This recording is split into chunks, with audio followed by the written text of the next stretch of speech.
қайырлы таң, өзім сияқты әдемілер. Бірер минутта жасалатын шаш үлгісін әдеттегідей Динара ханымнан көргім келіп, білгім келіп отырмын. Не істейміз бүгін? Көп рахмет, Назерке. Мен де көрсетуден жалықпаймын деймін ба? Жақсы. Бүгінгі көрсететін шаш үлгісі низкий пучок. Көбіне қыздардың сұранысы көп осы прическаға. Тіптен қалдықтарға болады. Бірақ сіздер бұны өздеріңіз жасайсыздар. Салондарды жұмыссыз қалдыратын болдық қоймыз, екеуміз. Осылай екіге бөлеміз, болмаса жаңа айтқандай пробор бөлуге болады. Мынандай екі прядь қалдыруға болады. Бұйыр алайын десеңіз. Қалдырмай классический қылып жасайық, классикалық түрде.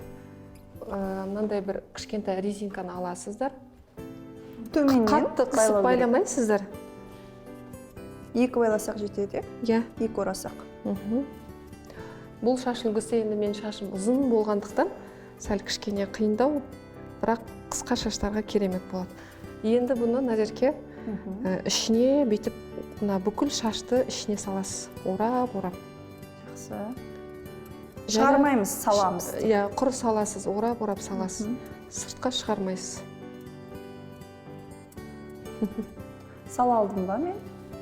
Қайсы? Күшті салдыңыз. Ортасында не бар? Кішкене шашыңыз соны қолыңызбен бүйтіп тесіп көрсеңіз, білінеді сізге. Одан кейін мына екі ортасын қазір жібересіз шашылып қалады, сол үшін бұлай ұстап тұрып, шпилькамен бір-біріне қадап ұстап жүреміз. Ұстап жүрейік. Енді бұны мынандай әдемі әшекеймен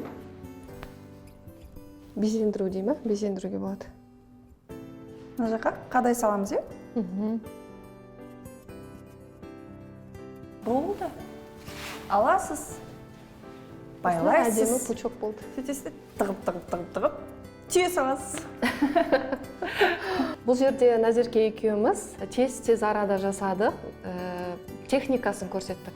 Бірақ бұл жерде әдемілеп жаңағы шығып тұрған шаштарды, мысалы, сәл фиксация жасап, әдемілеп, толық енді мерекелеріңізге әдемілеп жасауға болады.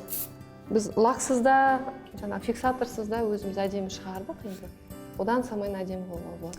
Сіздер шығара аламын екенсіздер деп. Құрметті көрермен, әдеттегідей пайдаңызға асады деп үміттенеміз. Жақсы күнде сұлу қалпыңызда жүздесе берейік.